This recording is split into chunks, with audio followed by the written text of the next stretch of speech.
एक किसी गांव ने कहानी यहां से शुरू होती है कि हरिद्वार में गंगा के घाट पर एक पत्रकार वहां रहने वाले साधुओं का जीवन देखने के लिए जाता है।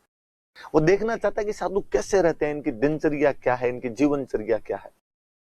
और वह पत्रकार नोटिस करता है कि एक साधु डेली सुबह 4 बजे कड़ाके की ठंड में नंगा होकर गंगा की तेज अविचल धारा में सामने की तरफ खड़ा होकर स्नान करता है।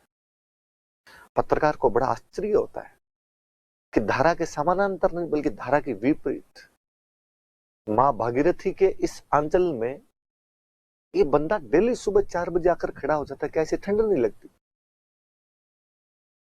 पत्रकार पूछता है कि बाबा जी क्या रहस्य है? थोड़ा लेट भी नहा सकते हो, सूरज उगने के बाद नहा सकते हो, मरना जरूरी थोड़ी है, इसमें डर नहीं लगता आपको? बाबा जी बड़े निश्चय के साथ उसके आंखों में आंखें डालकर देखते हुए कहते हैं कि युवक, अब मोह माया और डर से मैं बहुत आगे निकल चुका हूं। मेरी जिंदगी में अब इन चीजों के लिए कोई स्थान नहीं है। युवक को उन बाबा जी की बातों में बड़ा मजा आता है। पत्रकार को लगता है इस बंदे के साथ समय व्यतीत करना चाहिए, मैं शायद जीवन के रहस्यों को थोड़ा और सुलझा पाऊंगा, इन बाबाओं की जिंदगी के बारे में जान पाऊंगा। वो अब अक्सर उनके साथ बातें करने के लिए बैठता है। एक दिन वो साधु, वो बाबा जी उस पत्रकार को एक कहानी सुनाते हैं। कहानी यूं है कि किसी एक गांव के अंदर दो भाई रहा करते थे जिनके माता पिता की बहुत अर्ली डेज में डेथ हो चुकी थी। दोनों भाई संघर्षों के साथ में पलते बढ़ते हैं।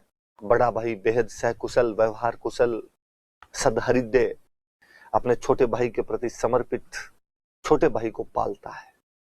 वह छोटे भाई से कहता है कि मैं कमाई करके लाऊंगा, मजदूरी करके लाऊंगा, पर तू पढ़ के सरकारी नौकरी लग, ताकि आने वाली पीढ़ियों का उद्धार किया जा सके, सुधार किया जा सके। छोटा भाई भी उतना ही मन लगा के पढ़ता है। समय अपनी गति से आगे बढ़ता है और बड़े भाई की शादी होती है। पत्नी और अच्छी महिला, उतनी व्यवहार कुशल, सद्ग्रहिणी मिलती है। वह उसे भी पूरी बातें समझाता है।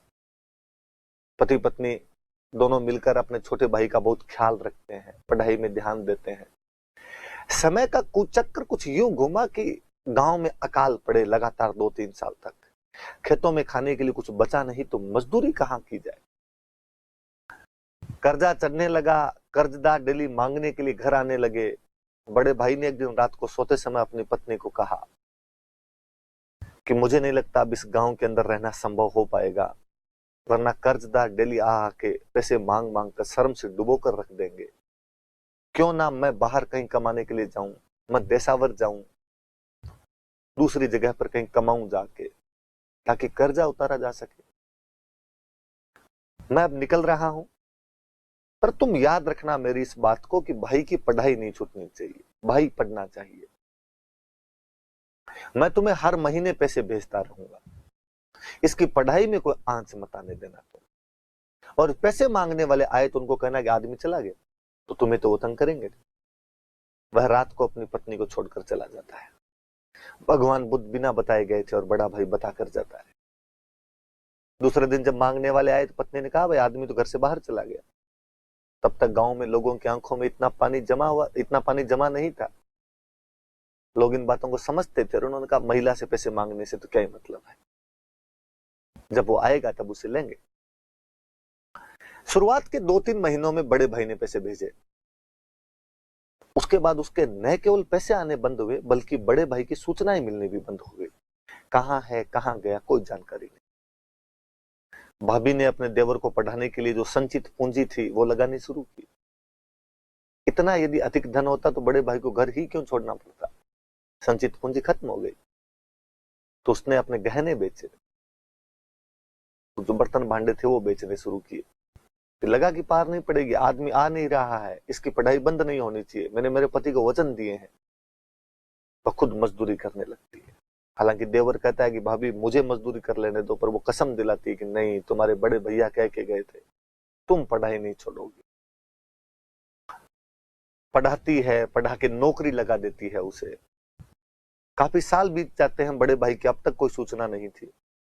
गांव की पंचायत बैठी और गांव की पंचायत ने कहा कि यह मान लिया जाए कि बड़ा भाई अब मर चुका है, इसलिए उसकी कोई सूचना नहीं। और चूंकि इस महिला के पति की डेथ हो चुकी है, अतः इस महिला पर अब इसके पीहर का पूरा अधिकार है। ये अपने पिता के साथ जा सकती है या इसके पिता जो निर्णय लेना चाहेंगे वो ले सकते। उस महिला को उसके पिता वापस गांव लेकर चले जाते हैं। पिता शराबी आदमी था, वो महिला सुंदर थी। पिता अपनी उस लड़की को बेचकर अपने शराब के पैसों का जुगाड़ करना चाहता है। वो एक बड़े सेठ साहूकार जिसके पास बहुत सारे पैसे थे, जिसकी नजरें उस व्यक्ति की बेटी पर कई दिनों से थी, उसे समझौता करता और कहता तू मुझे इतने पैसे दे दे तो मैं मेरी बेटी तुझे बेच दूंगा। वो लड़की जब एक रात को अपने पिता और सेठ के बीच की बातचीत सुनती है तो वहां से भाग निकलती है। वो महिला भागकर वापस अपने ससुराल वाले घर में आती है, अपने देवर के पास आती है। देवर को पूरी बात सुनाती है कि मैं विपदा की स्थिति के अंदर हूं, मेरे पिता मुझे बेचना चाह रहे हैं, तुम कुछ करो। देवर कहता है कि मैं क्या कर सकता हूं इसके अंदर, आप पर आपके पिता का अधिकार है, मेरा अधिकार है नहीं आप पर। वो महिला उसे याद दिलाती है कि समाज में नाता प्रथा भी होती है, नाता प्रथा के अंदर देवर भाभी के साथ शादी कर सकता है, क्यों ना तुम मेरे से शादी कर लो। देवर ने कहा कि आपकी बात यकीनन सत्य है भाभी, पर मैंने आपको मां की तरह देखा है, आपने भी मुझे मां की तरह पाला है, आपके साथ शादी की बात मैं सोच भी कैसे सकता हूं। उस महिला ने कहा कि किसी सेठ के पास पैसों में बेचे जाने के बाद और उसकी बांदी और दासी बनकर उसके चरणों में पड़े रहने से तो अच्छा है कि तुम ये अपना राग आलापना बंद करो और मेरे से शादी कर लो, ताकि जिंदगी सुधर जाए मेरी। गांव की मीटिंग एक बार फिर हुई और गांव की बैठक में निर्णय लिया गया कि भाभी सही कह रही है और इसको देवर के साथ शादी कर लेनी चाहिए। वो आपस में शादी कर लेते हैं। समाज के नियमों के अनुसार तो गलत भी नहीं था, नाता प्रथा होती थी और शादी की जाती थी ऐसी। समय के साथ उनके बच्चे होते हैं। एक दिन बड़ा भाई पुनः घर लौटता है और बड़ा भाई देखता है कि उसकी पत्नी ने और छोटे भाई ने आपस में शादी कर रखी है। बड़ा भाई जब घर लौटा तो भयंकर भयंकर धन और दौलत के साथ में घर लौटा, बहुत ज्यादा पैसे थे उसके पास में। और वो अपनी पत्नी से बड़ा खफा होता और उसने कहा कि मैं तुझे कहकर गया था कि मैं आऊंगा वापस, तुम मेरे बड़े भाई की पढ़ाई का ध्यान रखना, तुम ऐसे बेवफाई कैसे कर सकती हो मेरे साथ, ये दगाबाजी, और तुमने शादी कर ली आपस में, तुम मेरा इंतजार भी नहीं कर सकी। पत्नी बाकी गांव वालों ने बात बताई कि जब तुम्हारे इतने दिन तक कोई समाचार नहीं आए तो हमें लगा कि तुम मर चुके हो, ये निर्णय हमारा है, तुम इस प्रकार से इस निर्णय के अंदर हस्तक्षेप नहीं कर सकते हो, हमें क्या पता था तुम लौट कर वापस आ जाओगे। रात को बड़ा भाई घर के बाहर सो रहा होता है, पत्नी अंदर सो रही होती है। वो सोच रही होती है कि हूं गोरी किण पीवरी, मैं अब किसकी हूं, अब मेरा पति कौन हो। वह पति जिसके साथ में फेरे लेकर इस घर के अंदर आई थी, यह वह देवर जिसके साथ में नाते के तहत पत्नी बन गई थी। उधर बड़ा भाई रात को करवटें बदलता हुआ सोच रहा होता है कि ठहरे हुए पानी के अंदर कंकर मारने का कार्य तो मैंने किया है। ये लोग अब तक अपनी जिंदगी, अपना जीवन यापन हंसी खुशी व्यतीत कर रहे थे, इनके जीवन में कोई कमी तो थी नहीं। फिर अचानक मैंने आकर इनकी जिंदगी में कोलाहल उत्पन्न जो कर दिया है, मैं पाप का भागीदार हूं। मन उचाटता है उसका जीवन से, वैराग्य उत्पन्न होता है उस क्षण में उसके। वो अपना सब कुछ धन संपत्ति माल दौलत चुपचाप वहां छोड़कर वापस चला जाता है। वो साधु बाबा हरिद्वार के पत्रकार को ये कहानी सुनाते हैं और कहानी सुनाकर उठकर चले जाते हैं। पत्रकार सोचता है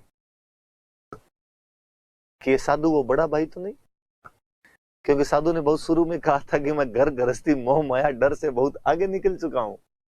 ऐसी एक कहानी यादवेंद्र शर्मा चंद्र ने लिखी जिसका नाम है हूं गोरी किण पीवरी। मुझे लगेगा कि आपको इसका जो टाइटल है वो समझ में आएगा कि ऐसा टाइटल क्यों दे दिया गया था। बाकी वाले तो अब मैं इतने लिमिटेड टाइम में क्या बताऊं, पर